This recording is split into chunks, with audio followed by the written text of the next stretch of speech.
El contenido del siguiente programa es responsabilidad de sus realizadores. La innovación tiene un espacio en la radio universitaria. Todos los jueves, de 3 a 4 de la tarde, acompáñanos en Innova UPN, el programa del CINDET en la Pedagógica Radio. Conversaciones sobre innovación, educación y tecnología con invitados que transforman la manera de enseñar y aprender. Innova UPN. Ideas que inspiran, conocimiento que transforma.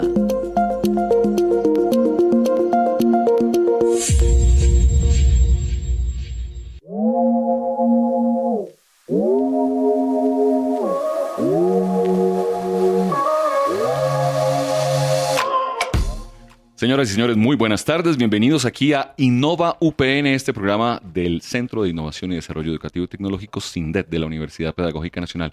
Es un placer tenerlos en compañía, que nos están escuchando, también hacer retroalimentación. Pronto estarán todos los podcasts de estas emisiones subidas para que ustedes los consulten. Muy bien. Un saludo muy especial y agradecimiento a todo el equipo que hace posible este programa. Mario Enríquez en el Control Master, el hombre manos de tijera y qué mezcla. Yolanda Barrantes, Diana Torres en producción sonora, Laura Chávez en comunicaciones y el maestro Alejandro Sepúlveda en la dirección. La Pedagógica Radio presente aquí. Hoy con una mesa nutrida. Y no hablo de... digamos, ¿cómo decirlo?, la masa corporal de la nutrición, sino una mesa muy concurrida. En primera instancia saludo al profesor Carlos Alberto Merchán. Profesor, bienvenido usted a estos micrófonos que son suyos también, porque el programa es suyo, usted se lo inventó, usted dio permiso para que se hiciera. Profesor, muy bien. Buenas tardes. Muy buenas tardes, tocayo, muy buenas tardes a todos los radioescuchas que están en directo y los que nos escucharán en el futuro a través del podcast, agradeciendo nuevamente a la Universidad Pedagógica Nacional, Pedagógica Radio, radiopedagógica.edu.co para que usted nos siga en este programa todos los jueves. De 3 a 4. Todos los jueves. Y después convierta estos materiales en materiales educativos, los pueda distribuir, conversar sobre ellos, hacer clases sobre ellos, porque la Pedagógica y el Centro de Innovación y Desarrollo Educativo y Tecnológico de la Universidad está pensando en divulgar su saber para que las escuelas del país se nutran. Exactamente. Hablando de nutrición, uy, ¿cómo conectamos? No, estamos muy conectados, profesor. Hoy tenemos un par de invitados muy queridos, muy cercanos. En primera instancia, permítanme presentar al profesor Jesús Pardo, profesor en la licenciatura en Diseño Tecnológico, usted. Profesor, bienvenido a estos micrófonos. Profe Carlos, buenas tardes para ti y para todos quienes nos escuchan. Muchas gracias por la invitación. Pues esperamos que esta discusión sea bien nutrida. Otra vez con la nutrición. Esto está bien, no hay mucha coherencia, como ustedes se dan cuenta. Ojalá no defraudemos a los radioescuchas, digan, no, que hay conversación tan desnutrida. Sí. O a los nutricionistas, no, esto está bien. Y también tenemos a un estudiante también muy activo, muy querido, el señor Livingston Rojas. Livingston, bienvenido a estos micrófonos. Hola, buenas tardes. Gracias por la invitación. Soy Livingston Rojas, estudiante de la licenciatura en Diseño Tecnológico. ¿Qué semestre? Quinto ya. No hay quinto malo, dicen. Dicen. Eso está muy bien. Bueno, el tema de hoy, el tema que nos convoca hoy es M-Learning, Mobile Learning. Todo lo que se está pasando en términos no solamente técnicos, sino sobre todo didácticos, formativos, de programación, de proyección, de planeación en términos didácticos, frente a esta nueva realidad que son los dispositivos móviles. Invitamos a Jesús, al maestro Jesús, por dos razones importantes. Primero, porque lo queremos mucho. Y segundo, porque él no tiene un smartphone, cosa que a estas alturas nos parece algo como mínimo raro, ¿no? Él tiene un teléfono, ¿cómo llamarlo, profesor? Usted ayúdeme ahí. Una cascarita, dicen los chicos cuando hablan de celulares viejos. Flecha. Una flechita, un teléfono... diríamos de los más novedosos en los años 90, pero en este momento sí, un elemento. Yo cuando lo vi, yo dije, uy, super vintage. Dije, ahora sí. Y también lo vi un poco con Capul y esas cosas, y zapato de plataforma, y dije, no, este tipo es muy coherente, pero cuando vi que, no, en efecto, ahora sí, en serio, el tema de usar un aparato móvil, llamémoslo básico, que no es smartphone, es una decisión difícil en estas alturas. Profesor, háblenos de esa experiencia, esa decisión. ¿Por qué fue? ¿Cómo llegó a eso? Y cómo mi hijo no entendería cómo sobrevive usted en este mundo sin esa tecnología. Sí, de acuerdo. Pues yo diría que si el teléfono es el inteligente, ¿uno qué viene siendo? Sí, empezaría por esa pregunta. ¿Sí? Hay una tendencia en la actualidad que está devolviéndonos a usar este tipo de dispositivos justamente por las implicaciones y los efectos que ha venido teniendo sobre diferentes dimensiones de nuestras facetas en el día a día, en nuestra cotidianidad. ¿Sí? Claramente hay una serie de, digamos, limitantes en relación con la comunicación, pero también pues hay toda una posibilidad de poder liberarnos un poco de esa hiperconectividad, del exceso de información, de también la disponibilidad permanente, ¿sí? Cosas a las que nos vemos abocadas justamente, pues gracias, entre otras, a los dispositivos móviles. Me gusta esa idea. Hay un concepto que hemos manejado acá que suena gracioso, pero es verdad, infoxicación. Ajá. Al igual que la infobesidad, también es un concepto que ya se está manejando, porque de verdad nos vemos un poco atareados y ya la información nos supera. Esto en términos formativos, profesor Merchan, es posible que me hable sobre carga cognitiva. Y lo intuyo, ¿ah? ¿Cómo afecta los procesos formativos cuando hay excesiva información? Sí, aclaremos primero 3 términos importantes para poder que nuestros radioescuchas puedan entrar con sintonía con lo que estamos señalando. Entonces, como el tema del día de hoy es sobre M-Learning, estaríamos hablando que las posibilidades que los dispositivos móviles nos proveen para aprender o para adelantar procesos de aprendizaje, más bien, y un aprendizaje que puede ser mediado a través de alguna plataforma como las que existían antes, como Edmodo, que corría a través de celulares y entonces yo podía entrar. Edmodo, para los que no tienen conocimiento de eso, es una plataforma de educación virtual parecida a Moodle, Blackboard, WebCT, Un poco la predecesora, sí. y corría a través de los teléfonos móviles. Entonces yo podría, en teoría, aprender en cualquier lugar. Entonces era aprendizaje móvil precisamente porque yo podía aprender en cualquier lugar a través de este dispositivo. Primer aspecto a aclarar. El segundo aspecto es que suponemos que los teléfonos inteligentes proveen permanentemente información y por lo tanto, si el aprendizaje está mediado por el acceso a la información, tendría gran cantidad de acceso a información y por lo tanto, en teoría, yo aprendería mucho y sería inteligente. Más inteligente de lo que estoy porque podría, en momentos de desplazamiento en un bus, por ejemplo, en Transmilenio en Bogotá, en el mío en Cali, yo podría estar aprendiendo. Aprovechando el tiempo de pausa para aprender a través de los dispositivos móviles.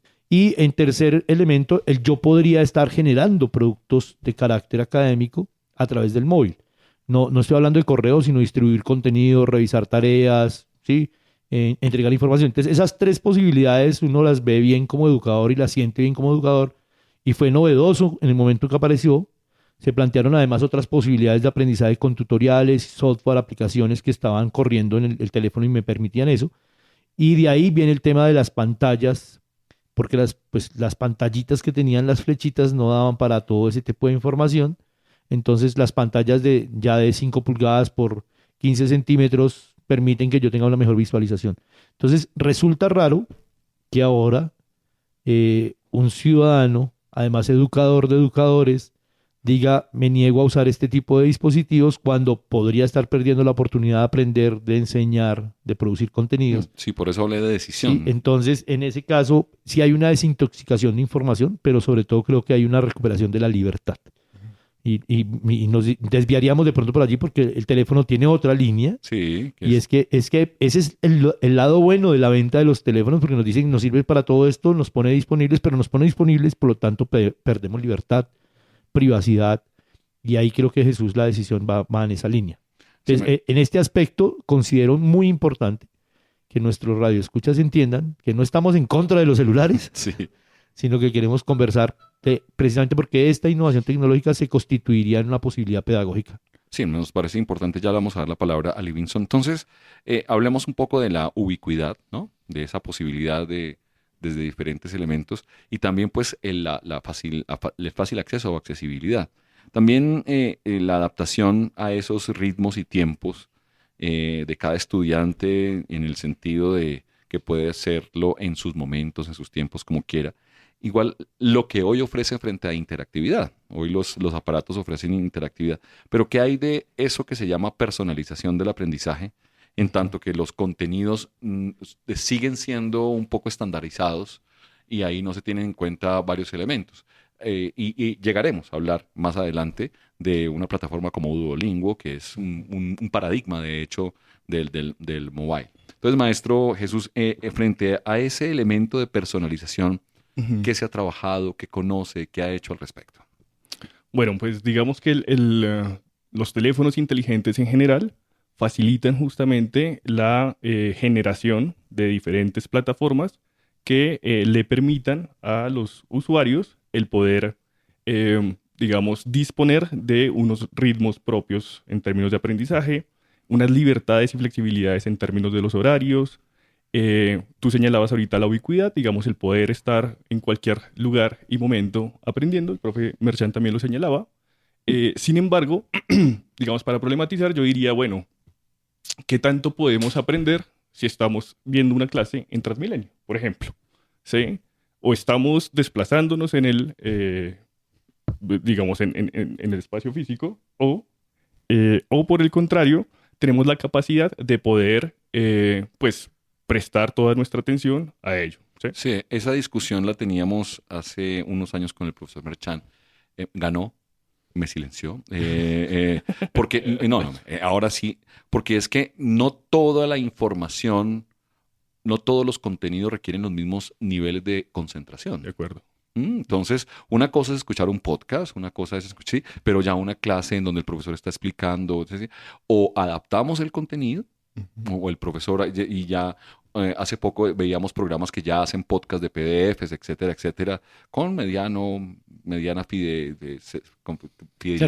cercanía a lo que está el podcast, pero está bien, digamos, en un inicio. Entonces, no es lo mismo estar escuchando un podcast a estar atendiendo una clase. Desde esa perspectiva, Sí, pero lo que plantea Jesús es que si yo voy en el transporte urbano, pues debería estar pendiente de mi seguridad en el transporte urbano y no de una lectura o de escuchar un video educativo o de este carácter, o de buscar información para aprender los cosas. Niveles de concentración. ¿Cierto? Sin embargo, pues lo que uno ve, y es ahí donde van los fenómenos, y por eso Livingston también está acá invitado, es que la juventud ni siquiera aprovecha ese dispositivo móvil que le permite conectarse a un mundo académico, sino para ciertos elementos que son de carácter... Sí, no quitan el tiempo porque están asociados al ocio. Más recreativos. Sí, y a algunos recreativos como juegos electrónicos que pueden correr en el celular, y otros de ocio, sencillamente pues no tengo nada que hacer, pues perdamos el tiempo en esto. Entonces creo que ahí en ese sentido la juventud, por el contrario a la decisión de Jesús, que no quiero decir que sea viejo, ¿cierto? Porque es joven. Uy, ya pero estamos no, mal. sí, pero no tan joven como los otros, tocayo. Se preguntan por ese tipo de extrañezas, ¿no? Es un extraño que no tengamos celulares. Livingston, ¿tú qué piensas frente a esto como generación? Si de aquí a mañana te dicen, bueno, debes volver a estos dispositivos sin pantalla, conectividad, ¿qué pierdes tú y qué ganas tú? Pierdo primero toda la información que puedo adquirir. Entonces, claro, en el transporte público, si de mi lugar, de donde vivo, a mi universidad son 15 minutos, lo compro.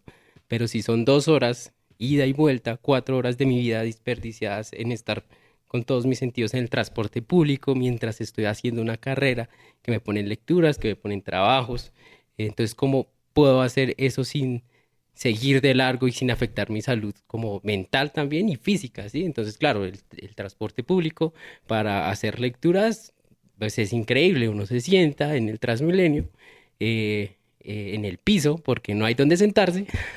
Valga la cuña. ¿Sí? Y pues al menos adelanta algo de lo que tiene que ver en su clase, de lo que tiene que hacer. Claro, eso bajo una perspectiva de usar la tecnología como de manera correcta. Otros solamente TikTok y pasan y está esa falsa idea de que estoy aprendiendo, pero realmente no se está aprendiendo. Estoy de acuerdo con el tema de prestar atención a una clase. En Transmilenio es imposible porque yo tengo que dedicar mis sentidos, y lo hablábamos con Merchant también, como tener un espacio de aprendizaje idóneo desde los sensorios para pues recibir esta información. Y uno de los elementos que más se trabajan, que desde muchas perspectivas, es eso de la brecha digital. Es decir, no todo el mundo tiene acceso a los mejores dispositivos. Y esto también tiene que ver con la experiencia. Por ejemplo, elementos como quitarle el color a los celulares para que no sean menos atractivos. Eso lo he trabajado con mi hijo. No ha funcionado porque ya aprendió a ponerle color al celular. Sí, pero pues al principio un poco para desmotivar el uso excesivo. Pero pues, no, ya sabe cómo ponerle color. No sirvió esa estrategia. Pero digamos que también un poco en el sentido, Maestro Jesús, de controlar, de no desbordarse en la pérdida de tiempo, con las muchas distracciones que ofrecen notificaciones. Es decir, estás viendo a una clase y llega una notificación de una red social, Una llamada, etcétera, etcétera. Nos pasó mucho en pandemia que estábamos en transmisiones y llegaban diferentes elementos. También ese control sobre sí mismo, que creo que es también por esa vía la decisión de no tener un smartphone. Sí, ahí, O sea que el profesor Jesús no se controlaba. ¿Es su pregunta de fondo? O se controla es la mucho. premisa que está detrás. Es la premisa que está detrás. De acuerdo. Profesor Jesús, usted que no se controla, ¿por qué cambió de celular? Ya que fue incapaz de regular el uso, sí. Yo diría frente a eso que está la voluntad del sujeto compitiendo contra los miles de millones que invierten las grandes empresas tecnológicas por controlar la atención del usuario. Entonces es usted versus la tecnología persuasiva y del control que han implementado este tipo de empresas para mantenerlo a usted enganchado. Entonces, claro, podríamos partir de la premisa de que sí, de que uno puede autorregularse, pero en términos concretos, al intentarlo, pues uno se da cuenta de cuán difícil es, ¿sí? Intenten ustedes estar una semana sin el celular. Pues van a aparecer comportamientos similares a los de alguien que consume cierto tipo de sustancias que se aleja de ellas, ¿sí? Eso por un lado. Por el otro también... O sea, síndrome de abstinencia, literalmente. Sí, exacto, claro. Hay un síndrome de abstinencia, ¿sí? Pero por otro, tú ahorita señalabas lo relacionado con la posibilidad de que este tipo de estrategias, digamos, del mobile learning, también perpetúen o fomenten ciertas desigualdades para quienes no tienen acceso a... Y eso también es clave, ¿sí? ¿Por qué? Porque damos por hecho que tener el celular es suficiente para que la persona pueda aprender.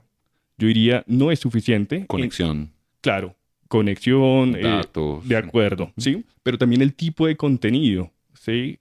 Habría que indagar, ahí habría que profundizar en términos investigativos, qué tipo de contenidos, por ejemplo, suelen visualizarse en relación con aspectos socioeconómicos, de capital cultural, etcétera.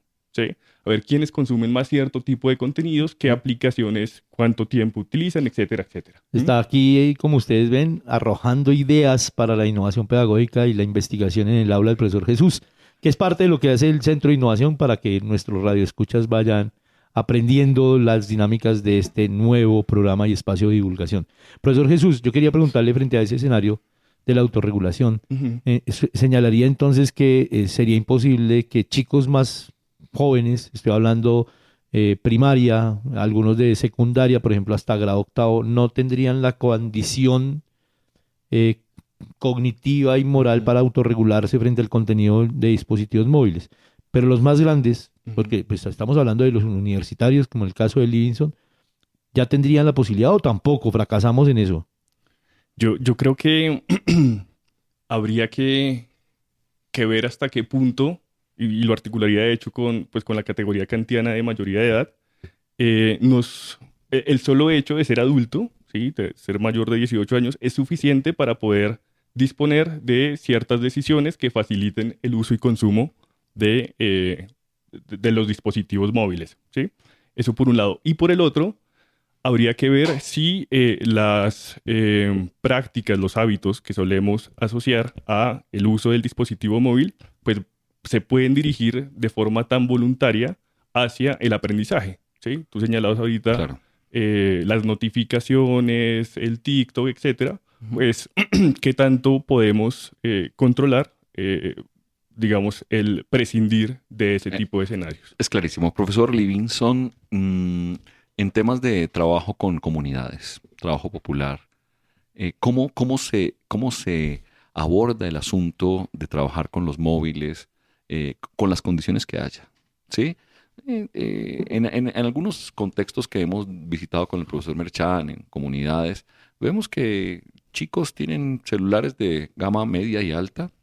Es decir, no están, digamos, uno pensaría que tienen menos acceso. Esa brecha digital hay que mirarla también con pinzas, hay que testearla, pero en trabajo con comunidades, que sé que tienes experiencia allí, Livingston, ¿cómo se ve ese manejo del aparato móvil frente a los procesos formativos? ¿Y cómo compite eso? Tú que trabajaste en biblioteca como gestor de lectura, ¿cómo compite eso con la lectura tradicional en las bibliotecas? También me parece que es importante porque también, por eso precisamente, pues un imaginario comercial ha sido que el dispositivo me trae la información y yo puedo acceder a ella en cualquier lugar, pero los profesores dicen permanentemente, los estudiantes ya no leen. Bueno, aquí doy primero un contexto y es, claro, yo he trabajado en Ciudad Bolívar, me centro en Ciudad Bolívar, pero a pesar de que es una localidad también está muy estigmatizada, hay lugares en Ciudad Bolívar que las personas sí tienen acceso. Entonces uno va a un colegio que por lo general está en una zona plana, todos con su iPhone, porque es la moda ahorita, así como que iPhone, y a mí me parece increíble porque es como, uff, pues yo trabajo y demás y yo no tengo iPhone y es como que, y voy y hay talleres con ellos. Pero en las zonas como en la parte rural o más en la montaña o tipo Sí. Paraíso, o en algunos lugares de Paraíso, hay chicos que ya están en grados 10º y 11º que no saben qué es Google Chrome, por ejemplo, o cómo usar el mouse, o cómo usar el celular. La única forma para hacer sus tareas es como un café internet. Entonces, si se dan cuenta, allá sí hay cafés internet. ¿Sí? Por aquí ustedes ya es difícil que encuentren un café internet. Y eso es mirando su contexto. Y en el tema de los libros, creo que los libros sí son muy importantes. El libro físico para democratizar de algún modo la información. Claro, hay un tema y es que yo siento que es muy importante la mediación frente a esos libros, porque también hay libros muy desactualizados, ya nadie hace enciclopedias y las enciclopedias que están, pues tienen información de hace un montón de tiempo, como tal vez que Plutón era un planeta, pero ya... Pero ¿Cómo por eso, así? pero por eso- ¿Qué pasó? ¿Cuándo pasó eso? pero precisamente por eso desde- tenemos el celular, por eso no hay necesidad de hacer Claro. enciclopedias, porque tenemos el celular además ahora con estas incorporaciones, porque no hemos hablado de esa otra línea, ¿cierto? Ajá. No la hemos anunciado todavía, con esas incorporaciones como los agentes inteligentes, los chatbots. El mismo, ChatGPT. la IA dentro Sí. de ChatGPT. Por eso, entonces, esos dispositivos también La IA acercarían. dentro de Entonces, WhatsApp. me Entonces- parece importante porque para nosotros nuestro iPhone de la época era tener el último libro con pasta dura, que oliera a nuevo, ¿cierto? Pero para nosotros como generación, y hablo de nosotros que estamos en la mediana edad, en estos preciosos 30, pero Ay, qué ilusión. en el caso del profesor Livingston, claro, toda la mediación. ¿No se puede hacer esa mediación también con el uso del celular? Claro, claro. Entonces, creo que estos espacios públicos, como las bibliotecas públicas, que están en estos lugares, son varias partes de Bogotá donde hay acceso a un computador, donde hay mediadores que pueden hacer esta primera alfabetización, no solo con con las personas dependiendo de su contexto, sino también con una población que de pronto Carlos López la conoce o ha trabajado muy bien con ellas, que es el adulto mayor, y ya se habla desde una alfabetización digital. Y frente al libro, ahorita también hay una apuesta de cómo involucrar realidad aumentada, cómo Como lo vimos en Cali. Ajá, anaglifos, como todos estos temas para que sea un poco más Dinámico. de pronto. dinámico, más Interactivo. interesante, más... Yo quiero, antes de entrar en la pausa de la media hora, poner un tema para que lo vayamos pensando. Y va principalmente dirigido pues a toda la mesa, pero principalmente a los maestros. El tema de la preocupación por la superficialidad en el aprendizaje. Quiere decir, de alguna manera el exceso de microcontenidos puede llevar a aprendizajes fragmentados, llamémoslo poco profundos, llamémoslos, sí, fragmentados. El profesor Merchan tiene en uno de sus discursos consuetudinarios, dice, antes, no le estoy diciendo que sus discursos sean consuetudinarios, sino que en uno de sus discursos consuetudinarios dice que antes en pandemia podíamos hacer clase de 45 minutos. ¿Y por qué a la vuelta a la vuelta del confinamiento, tenemos profesores que hacen clase todavía de 2 horas, me incluyo. Y no les alcanza el tiempo. Y no les alcanza el tiempo. Confirmo, sí. Me incluyo, confirmo por 2. Entonces, el tema de la superficialidad del aprendizaje. ¿Cómo meterle el diente a ese tema, profesor Merchant, desde lo cognitivo, desde lo... Sí, yo quiero también acotar el tema de lo superficial porque en los discursos de las teorías del procesamiento de la información se plantea que hay un aprendizaje profundo y un aprendizaje superficial. El aprendizaje superficial es un aprendizaje que me da para responder, por ejemplo, las actividades correspondientes a un semestre, pero no hay un arraigo en memoria de largo plazo suficientemente construido que modifique el esquema cognitivo. Y los profundos son aquellos que quedan arraigados para toda la vida en memoria de largo plazo, pero además modifican las estructuras cognitivas, los esquemas de aprendizaje y modifican esa realidad. Entonces, pareciera, en efecto, que los celulares promueven más ni siquiera un aprendizaje superficial, sino un aprendizaje completamente inmediato en memoria de corto plazo, memoria de trabajo, que no llega nunca a constituirse en un esquema cognitivo que modifique la estructura mental del sujeto. ¿Qué piensa usted, profesor Jesús? Porque si eso sucede así, entonces uno diría, sí, tenemos que volver al libro, tenemos que volver a los transmedia tradicionales. Entonces, ¿cómo lo vemos, profe? Sí, yo por ejemplo, me preguntaría por qué recientemente un COLI, digamos esta organización, tomó la decisión de prescindir de los dispositivos móviles en los colegios que pertenecen a ella, ¿sí? Eso a nivel nacional. A nivel internacional también se ha tomado ese tipo de medidas. Yo también me pregunto, bueno, si cualquier... De hecho, en Silicon Valley. Pero le tengo una que es que el Ministerio de Educación Nacional está promoviendo la configuración de entornos seguros de aprendizaje en donde dice que debemos enseñarle a los niños a usar dispositivos móviles, pero ya lo comentaré un poco en este sentido. Sí, digamos, iba también a plantear la inquietud de si cualquier tipo de contenido puede ser aprendido a través de estos dispositivos, ¿sí? Y esos contenidos no solo en términos de conocimientos de carácter memorístico, sino de actitudes, de capacidades, de habilidades, ¿sí? Competencias en general, o si hay limitaciones en relación con la dificultad de aquello que puede ser aprendido a través de estos dispositivos, ¿sí? Les pregunta número 1 para nuestros radioescuchas presentes y del futuro. Y del pasado. ¿Qué tipo de contenidos podremos entonces distribuir a través de contenidos educativos podemos distribuir a estos dispositivos móviles que generen aprendizajes profundos? Primera pregunta que nos deja el profesor para pensarlo desde el Centro de Innovación. Yo creo que vamos con una pausa institucional y le respondo esa pregunta y las que quiera después de esta pausa. Les dejamos entonces aquí con Mario para que nos mande al infinito y más allá.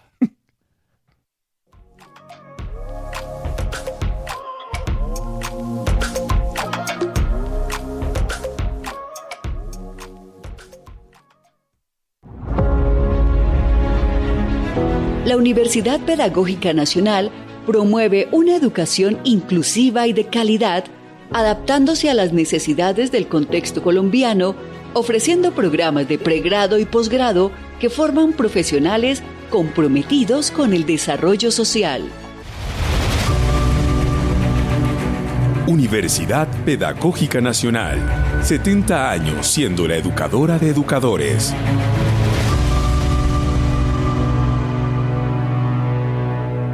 Estás escuchando Innova UPN.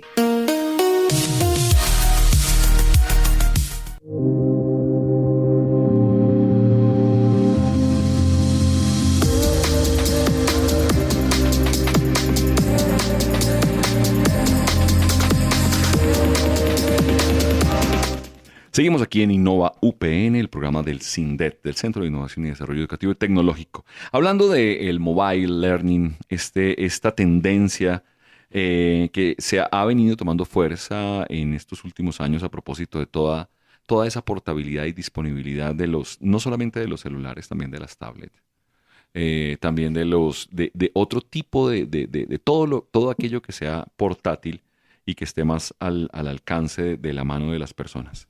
Bueno, yo quisiera hablar un poco de esos problemas que se están anunciando frente, por ejemplo, a la salud visual.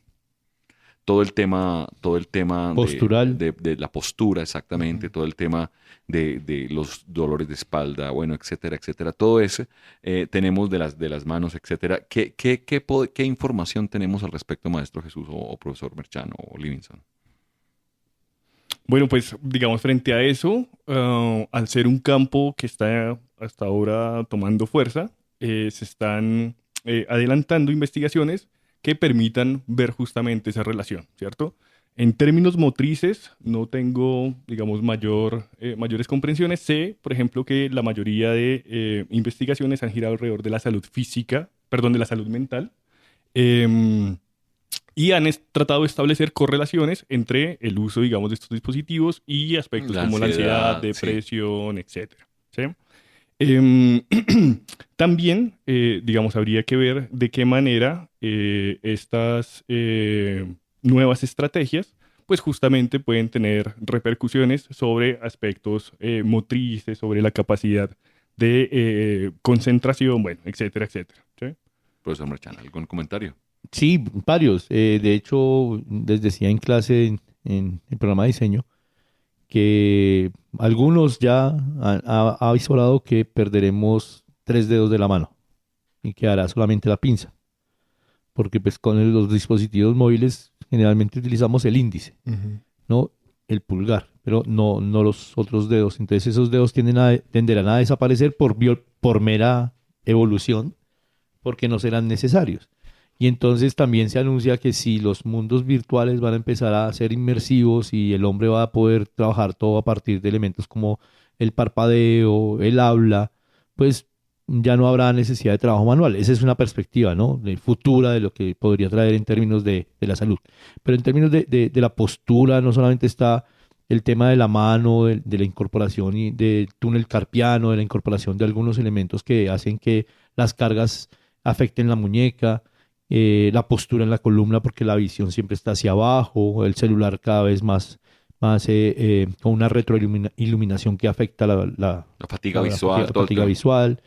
Entonces, no sé, Livingston, ¿cuáles efectos ha tenido usted ahí? Yo lo veo ahí como mal puesto. Sí, yo también. Sí, siéntese mal bien, puesto. Las gafas, o sea, desde hace un montón yo no quería usar gafas y me dijeron, no, tienen que usar gafas de protección. Sí, claro, para la luz del computador, algo de blue, yo no sé qué. Filtro de luz azul. Filtro de luz azul, las transition y demás. Y yo no necesito gafas. Yo veo bien, uso moderadamente mi celular, trabajo en el computador, celular 1 hora en la noche y en la mañana, reviso mensajes y ya.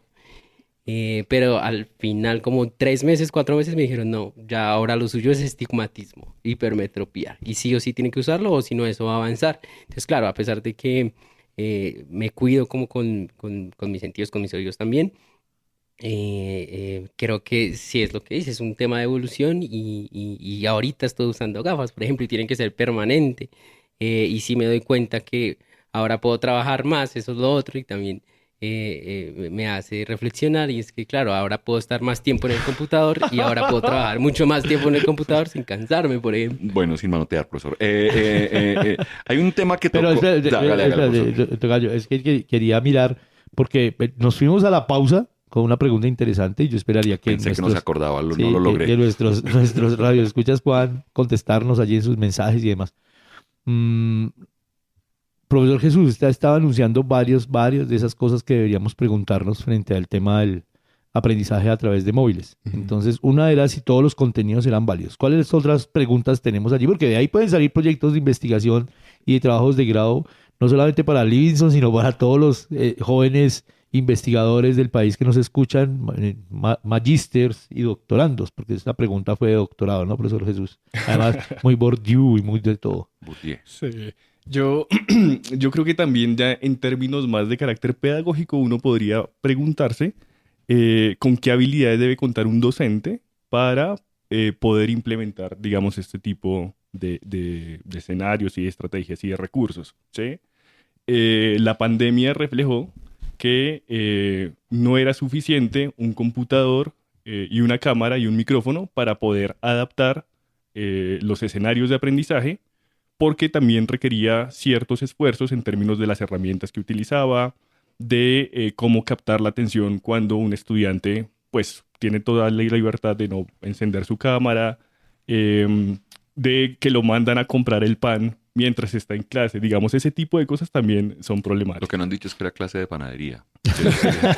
Nunca nadie ha defendido ese elemento, pero bueno, continuemos, por favor. Pero ahí esa pregunta, por ejemplo, me parece importante porque Livingston, que está ahorita en 5º semestre en la Universidad Pedagógica Nacional, en la licenciatura en diseño, pues seguramente estaba en colegio en momentos de confinamiento y cuidado de la vida. ¿Cómo fue este tema? Y si no todos en la familia teníamos computador, sino algunos profesores hicimos clase con WhatsApp, algunos distribuían a través de mensajes de texto, Correo actividades. correo electrónico, Entonces, lo que fuere. teniendo ese tipo de cosas, ¿cómo la vivió Livingston allí? Especialmente con el tema de celulares. ¿O ya también estaba una hora autorregulado que lo pudo hacer el profesor Jesús?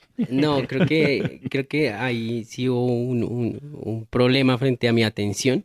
Y es que en la casa hay muchos estímulos. Entonces está la mamá que piensa que uno no está estudiando o no está como en la disposición de estudiar, sino le manda a hacer lavar la loza. Entonces uno está lavando la loza, o uno duerme, o uno se cuesta a dormir si la clase no está muy interesante. Entonces tampoco hay forma de... En la clase de hipnosis. Es que la gente no habla bien de...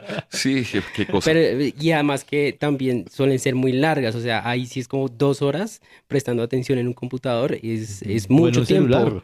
Es mucho Algunos tiempo chicos van en el celular. Y eso es lo otro. En un celular la pantalla es más chiquita. Si es en plataformas como Meet y envían algo al chat, solo abrir el chat ya le ocupa toda la pantalla y uno se pierde un montón de información, se usan diapositivas, entonces a veces es como que mucha información en el celular chiquitico, pero también como en el espacio en el que uno está. Ese elemento de adaptabilidad me parece muy importante para las personas que quieran trabajar. Sí, pero esas son reflexiones que no han hecho los profesores cuando distribuyen contenidos a través de estas plataformas, porque, claro, se asume. Todos asumen que Sí, tienen por el hecho. mismo equipo, ¿cierto? En casa, igual que el que tengo yo. Entonces yo, profesor, mando la diapositiva, la proyecto allá y el chico está en el celular, en un celular pequeño, ¿sí? Que tiene un porcentaje de visualización corto, pero además está prestando atención también a los estímulos y notificaciones que hablábamos. Entonces, precisamente son preguntas que la educación todavía no ha resuelto y que no pasan solamente por impedir el uso del celular en clase, sino cómo lo aprovechamos al contrario y cómo autorregulamos a los muchachos, cómo les Y generamos si se usa, ¿cómo se condiciones. usa? Exacto. Entonces, eso es parte del tema del documento del Ministerio sobre entornos seguros de aprendizaje, y es que prohibir el celular es anunciar un abismo en esa brecha digital y en esa brecha social que se abre gracias a los dispositivos. E incentivar más el uso, comillas, ilegal, si se me puede decir desde la prohibición. Sí. Entonces ahí, profesor Jesús, usted que trabaja estos temas desde la sociología y la pedagogía, ¿qué hacer si la escuela impide que los chicos accedan a recursos como los móviles, si son un medio que obliga a la vida cotidiana actualmente? Sí, de acuerdo. Yo creo que allí el desafío es justamente en la intencionalidad. Una cosa es el uso espontáneo del celular en el aula. Me llegó una notificación, lo saco y pues ahí me perdí, ¿cierto? No hay atención al resto de lo que sucede en la clase. O por el contrario, el dispositivo móvil es usado de manera dirigida por el docente para promover ciertas actividades, que ingrese a determinadas plataformas, que realice ciertas actividades. Son dos visiones, digamos, distintas, ¿sí? No obstante, en cualquiera de las dos está presente justamente las habilidades tanto del docente como del estudiante en relación a lo que es capaz de hacer a la hora de darle un uso, digamos, didáctico a estos tipos de dispositivos, ¿sí? Ahorita preguntaba, bueno, ¿con qué habilidades debe contar un docente? También con qué habilidades debe contar un estudiante, ¿sí? Todos los estudiantes tienen la misma disposición, la misma capacidad de autorregulación, por ejemplo, para poder dedicarse, digamos, a escudriñar una plataforma como Elicit, por ejemplo. Es una inteligencia artificial que facilita la búsqueda de literatura académica de temas, pues digamos, como muy vigentes, ¿sí? O Elicit. Ajá. Elicit. Ahí para que lo tomen ustedes apuntes, los que son tecnofanáticos del móvil pueden buscar allí. Concepto, profesor, tecnofanático. Increíble. O por el contrario, pues lo que se convierte es una herramienta de distracción, ¿sí? De la que ni siquiera soy consciente. Borrar, ya no usarla. Para que vean la coherencia en este programa. Maestro, si usted me lo permite, yo creo, claro, súper importante. A finales de los años 80, corríjame, profesor Merchan, se da esa teoría de la carga cognitiva desde Swiller, es que se llama el señor. Ese es uno, sí. Sí, Sí. quizás el más representativo, no lo sé. Y efectivamente esa situación en la que la información excede la capacidad de esa memoria de trabajo que usted nos decía la otra vez. Pero esa sobrecarga cognitiva también puede estar asociada a los estímulos, es la pregunta. Sí, claro. Lo que pasa es que, bueno, la teoría del procesamiento de la información, voy a utilizar a Bradford y Johnson para nombrar los primeros que trabajaron en el tema de la carga cognitiva.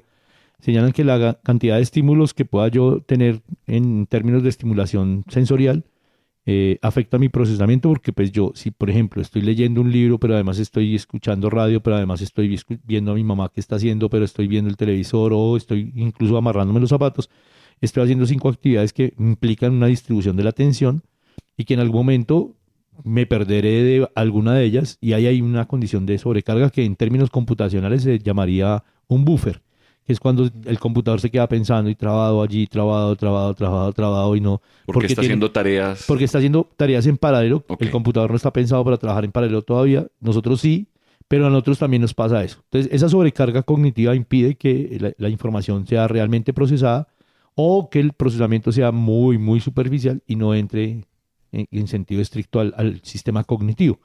Entonces, el celular tiene una gran cantidad de sobreestimulación, que es el negocio que decía el profesor Jesús, en términos de que las empresas invierten para mantenerme pegado al celular, porque eso pauta, porque eso me da ritmos, porque eso entrena inteligencias, porque eso, bueno, hace un montón de cosas. Ahí creo que es importante precisamente que la escuela, en la pregunta que le hacía el profesor Jesús, la escuela alfabetice a nuestros estudiantes para entender esas dinámicas y que puedan lograr eventos de autorregulación como los de el profesor Jesús, no comprar celulares o inteligentes, o en el caso de Livingston, solo en estas horas lo voy a usar. Entonces, ahí ¿qué estrategias podríamos usar, Livingston? En el caso tuyo, tú ya probaste estrategias. ¿Cuáles recomendarías y sabes que funcionan, por ejemplo? ¿Y qué deberíamos tener en cuenta los jóvenes, nosotros los jóvenes, ellos no, nosotros los jóvenes, para poder manejar estas tecnologías?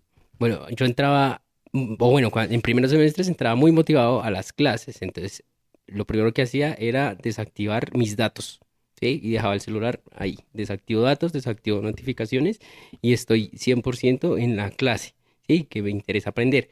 Y no es como que si hay un punto en el que me aburra, activo los datos y ya, y empiezo a responder. No, era como que lo dejo ahí porque sé que me va a distraer y voy a perder información.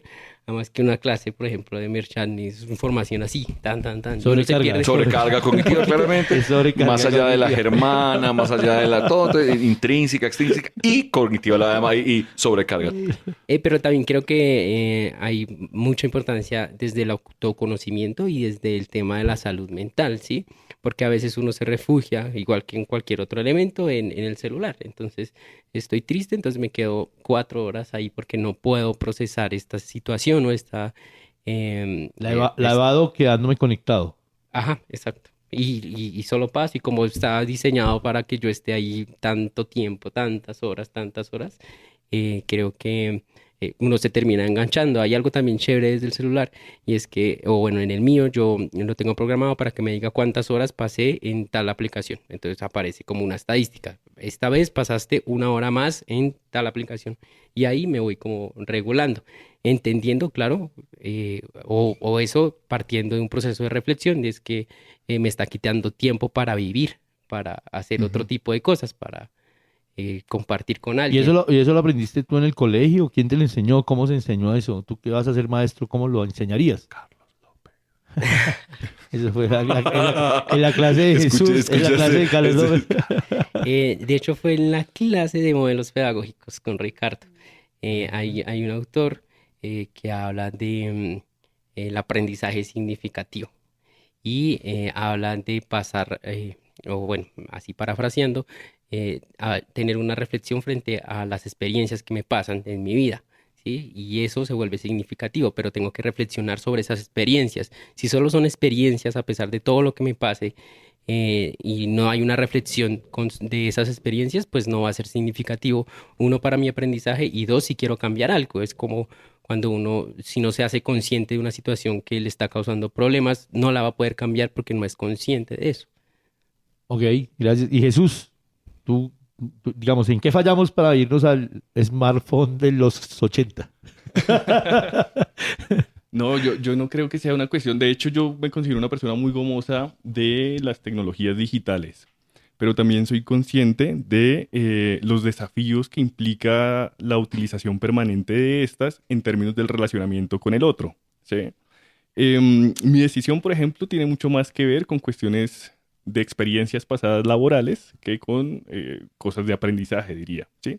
Sin embargo, en el aula, pues uno puede percibir cuáles son esos desafíos a los que nos vemos enfrentados, tanto docentes como estudiantes, para propiciar aprendizajes en el marco de un uso, digamos, permanente Seguro y de responsable. distractores. ¿Sí? Entonces, claro, el desafío es, bueno, ¿cómo promovemos? Tú hablabas ahorita de desalfabetización. ¿Cómo promovemos un uso crítico, ¿sí? Y el desarrollo de unas capacidades que nos permitan el tener conciencia justamente de qué estamos haciendo con el celular, de cómo lo estamos usando, de hasta qué punto le estamos sacando provecho o nos está perjudicando, etcétera. Creo que ese es el desafío. Hay un tema que nos parece importante también, que lo hemos anunciado acá, y son las aplicaciones, digamos, un poco icónicas frente a este mobile learning, que es, por ejemplo, Duolingo, ¿sí? Que como un ejemplo, un paradigma de este elemento. Yo tuve la oportunidad en alguna ocasión que se me perdió el celular, ¿sí? Para no perder la racha, y ahí hablaremos de eso para estar enganchado, hice los ejercicios en computador, y la experiencia es totalmente distinta, desagradable, horrible, aburridora a tener Duolingo en el celular. Esa división de la información en microlecciones es muy corta, es específica, muy corta, haciendo micro aprendizaje.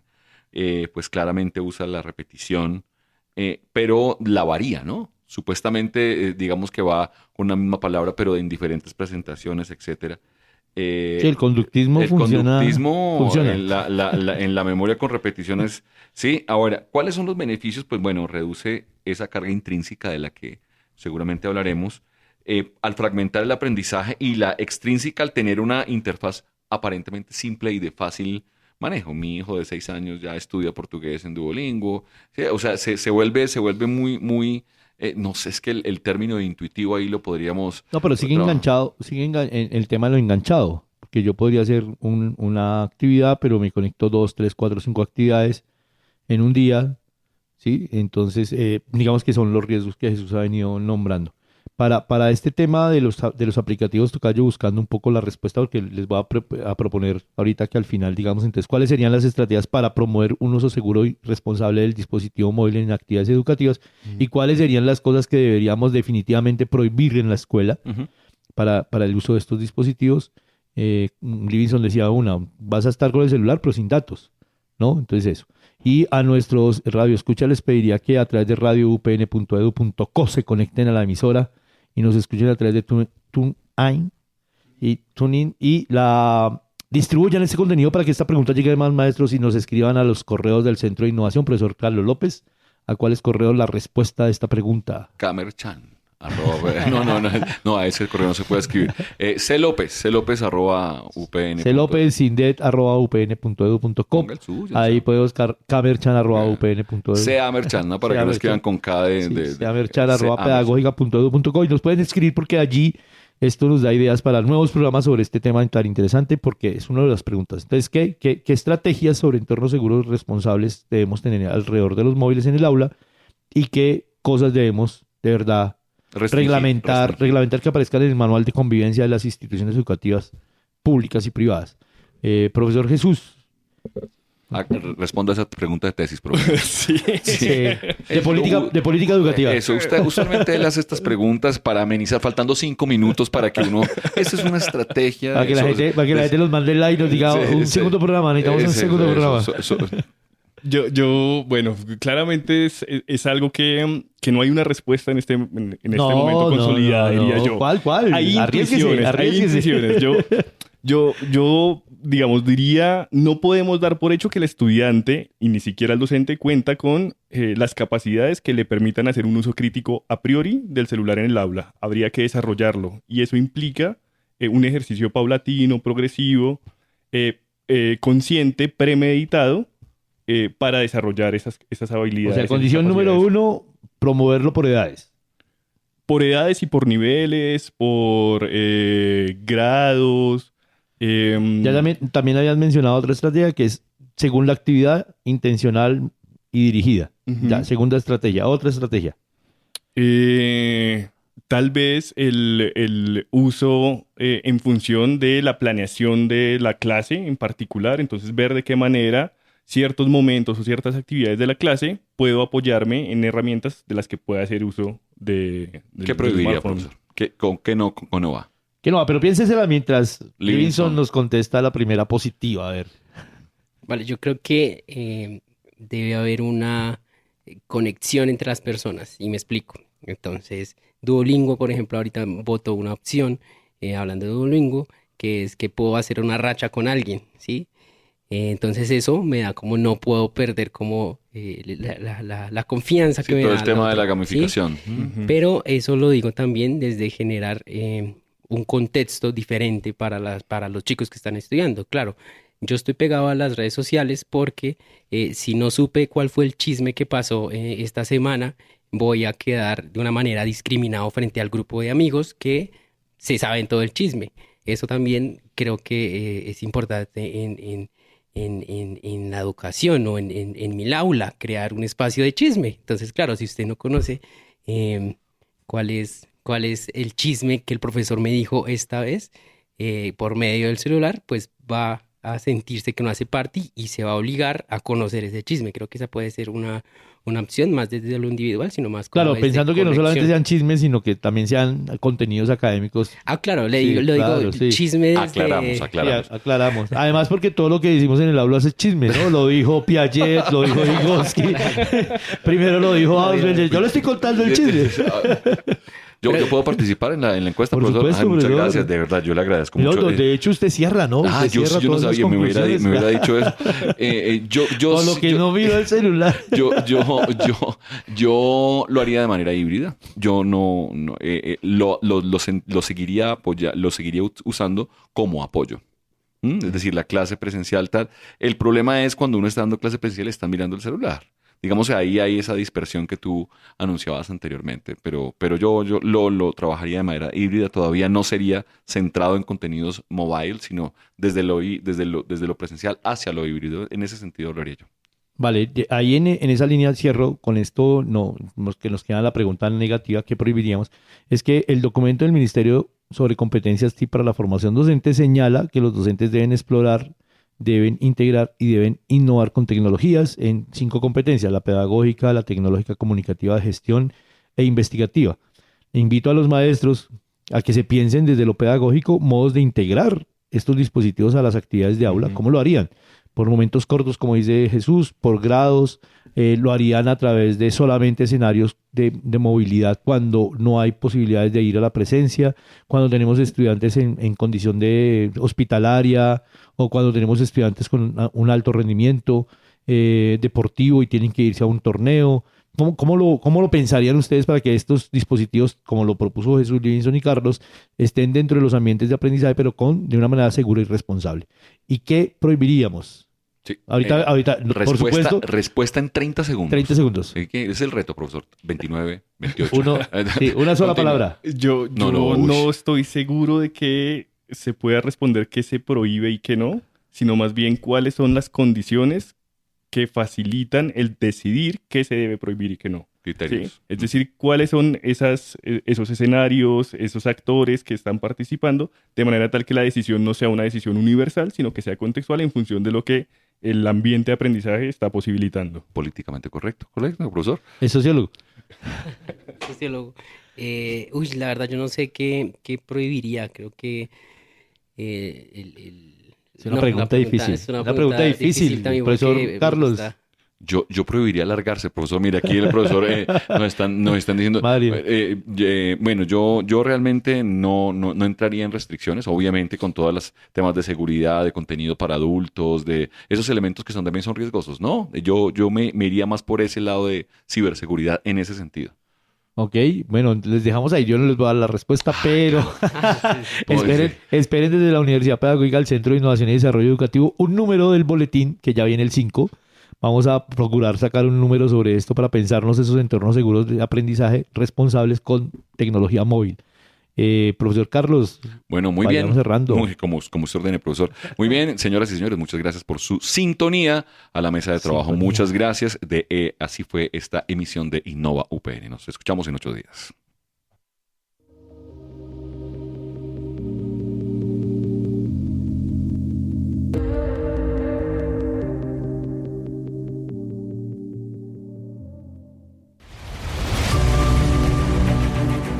Universidad Pedagógica Nacional. 70 años siendo la educadora de educadores.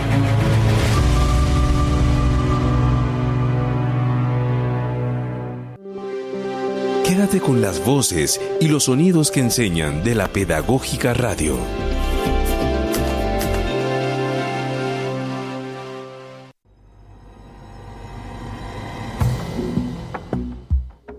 Legado Orlando Fals Borda. Cultura ribereña. Pero cuando decimos cultura ribereña, no es cualquier cosa, es el arte de vivir al pie de un río y de las ciénagas y de los caños que se forman especialmente en esta depresión. Que la depresión momposina es un mar interior, que muchas veces no lo respetan los dueños de fincas y de haciendas, y cometen el gravísimo error de convertir a los playones en tierras para el ganado, o lo van cercando y quitando ese espacio que es libre y para todos, simplemente para acumular dinero y sus ganancias como terratenientes. En otras palabras, esa cultura del río se ve amenazada por la mentalidad capitalista acumulante de los ribereños más pudientes.